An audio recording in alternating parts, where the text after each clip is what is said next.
You spoke about this unsustainable debt challenge that the US faces, that there is a reckoning to come. I guess the question would then be, is there a way out for them? The clearest way out would be to raise taxes, not cut taxes. But I think that's what Mr. Trump wants to do, not necessarily raise taxes.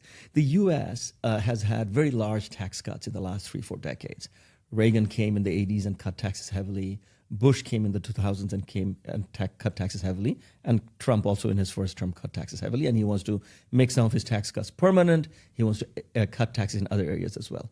As a result, today, U.S. government's tax GDP ratio is below 30%, less than 30% of GDP, which is substantially lower than any European country or even the G20 average, if you will. U.S. also spends about 36-37% of GDP, and hence the difference, which is about 6-7% of GDP is the fiscal deficit right now. Again, the expenditure envelope is not that large compared to European countries where expenditure to GDP ratio is in the high 40s. So I don't think there is a lot of scope for significant expenditure cuts. All the stuff that is happening right now with the Doge-related noise that we see, they, in my view at least, scratch the surface. The U.S., through the first 10 weeks of 2025, despite all these noise of cutting expenditure, is actually spending more money than it did in 2024, 2023. Huge amount of money being spent on interest payments, huge amount of money being spent on defense, Social Security. Those things are largely untouchable, even with Elon Musk being empowered to do just about everything. So I think that the way to address debt primarily would be by raising revenues, maybe closing some tax loopholes, maybe making the system a little more progressive, make the billionaires pay a little more, things like that. And perhaps also the way the debt GDP ratio comes down over time if GDP grows pretty fast. So pro-growth policy, which I was hoping that Trump would institute, deregulation or supply-side measures. So if you have strong growth and some degree of progressive taxation, this debt GDP is not going to be a problem for the US. And right now, he's looking at reindustrializing the American economy. There's a lot of efforts at reshoring and bringing high-end manufacturing back to the US. Do you think that that's going to be successful in the near term? US is a very powerful nation. It has lots of leverage. It's a very big market. So if the US tells global multinationals who don't produce in the US that if you don't produce in our own country, we'll cut you off, I think many multinationals would move some of their production to the US. Would it be the most efficient outcome? Absolutely not.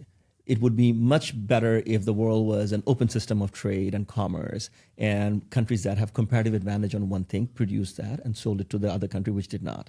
If the US wants to bring all of its essential manufacturing onshore, it can choose to do so. It would be costly, it would be inefficient, and it may not necessarily create a huge amount of prosperity for the US, because what you would have by creating what they're calling a tariff moat, a moat around the US with high tariffs, would be loss of competitiveness, because the American companies don't have to compete that hard because they're protected by tariff.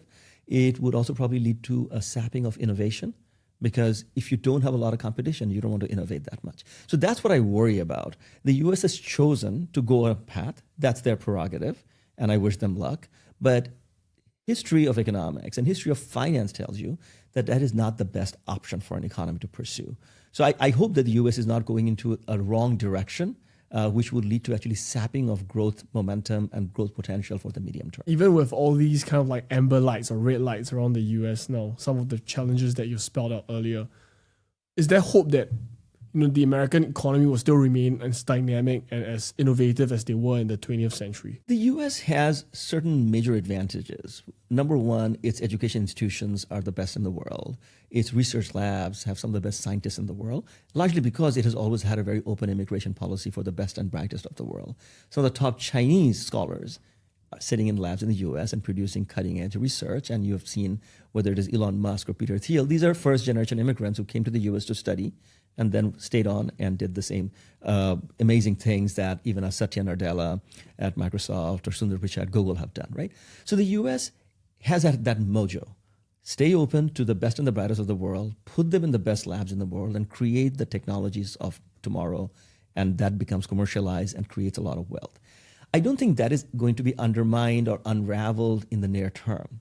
But if the US does indeed become a more inward nation, becomes less open toward immigration, then of course some of these advantages would erode over time.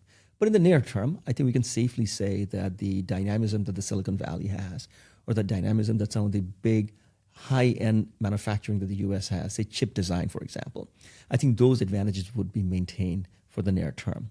But if you move away from the U.S. momentarily and look at what China is doing, which is doubling, tripling up on investments in research and development, and when we look at the top-tier journals in the world where Chinese lab, Chinese scientists are publishing in a prolific manner, then you would think that the U.S. probably is picking the wrong time to turn inward. This is the time it should actually become even more open because the competition from China is going to be absolutely fierce in the coming 5, 10, 15 years.